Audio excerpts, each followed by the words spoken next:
Hi guys, today on DB Games we're going to be having a look at Moonrakers by Ivy Games. This was very generously sent to me by the company, so obviously take my opinions with a pinch of salt. It does not affect how I think about the games or what I think of them. I don't get any other payment, monetary or otherwise, so my opinions are honest, and if I don't like it I will tell you. But Moonrakers, to start with, it's a fantastic looking game, really nice box, nice bit of silver inlay on the lettering, and the cards generally look great. So let's get it opened up and I'll go through my opinions on this for this review, and then let you know what I think of the game. So Moonrakers by Ivy Game Studios is an awesome game.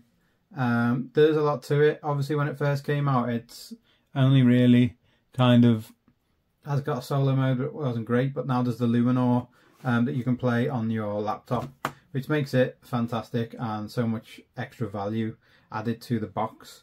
If you get the original, the Kickstarter, you also get this Origins. I'm not sure if that comes in every set, but it's really nice. The way the game is put together is fantastic. The pieces all look really nice and thematic, and the ships and everything all come together well. And the way you play, I would say my preferred method of play for this is 3 or 4 players, because you're trying to put together deals with people. You're trying to get them to do stuff that you want, basically. You end up getting like contracts and things you want to try and do with other people and do them together. I can't remember where I put the cards. So you might want to cooperate with people and you can make your own deals, which is fantastic. I love games where you can kind of set your own boundaries and set your own limits. As you can see, the pieces are great. All the ships are slightly different. Even this purple guy looks a bit like a padlock, and the yellow guy is completely different. Got like guns and stuff. And these pieces are all really nice. The dice are great quality. They're really nice. They roll really well. Got metal coins. You know, who doesn't love nice metal, chunky metal coins? And the wands are also really nice and great quality. You know, just that extra bit of a added quality. The game is really fun. First person to get to 10 on the prestige board, which is this fella, wins the game. But you can, like I say, you can make your own deals. You can put deals together. You can split them. So if there's one that says you get 5 victory points, you could say, if you give me 2 of your attack, I can give you 2 victory points, and I get to keep 1 victory point and the extra bonus or whatever else is on the card. It's really cool. It's really interesting. But it doesn't work great at 2 players, because the second player doesn't want to give you what you've got, and the vice versa. You don't want to give them anything to help them. So you end up just basically soloing your way through the game until one of you gets a good result and gets the 10. It's much more interesting and much more of a great like psychological experiment in a way to play with 4 or 5.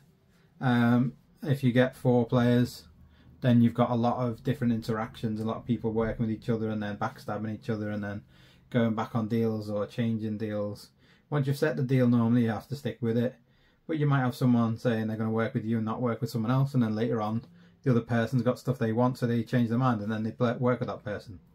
And everyone's just trying to outwork each other and outdeal everyone to get a good deal for themselves.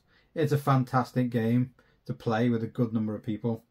Personally, I didn't enjoy it at 2 players because, like I say, no one wants to do a deal with the other person because you're just giving them stuff, and they're going to try and get the best out of you and you're going to try and get the best out of them.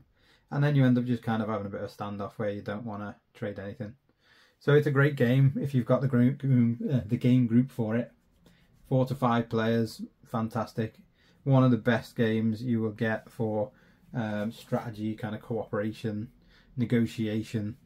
I've never really played a game like it at high player counts. The negotiation aspect of it is great fun. You're like, oh, I'll give you 1 victory point. No, actually, I don't want to give you victory points.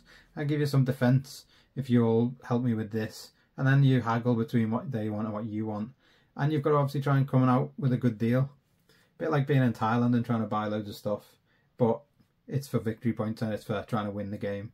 So it really matters how you negotiate and what you give away, and what you're willing to do for someone else to help you get extra victory points off them and extra bonuses for your ships and stuff. It's brilliant, and it's really lovely to look at. So I highly recommend it if you've got a good group to play with, a good 4 or 5 players, and people will think strategically. And every game is different because of the cards and the layout, and you'll sometimes want help off different people depending on what they've got. So yeah, great. I give this an 8.5 out of 10. If it was better at 2-player, I'd give it a 9.5. At 4 players or 5 players, I think it is a 9.5 or maybe even a 10. It's a wonderful game. It's really well made and really well thought out. Brilliant. I highly recommend it. Give it a try if you can. And thanks for watching this review. Please follow the channel and subscribe. It really helps. And you'll get to see a lot of the content that will be coming soon for all the previews and things from the Games Expo. Thanks for watching this video. See you on the next one.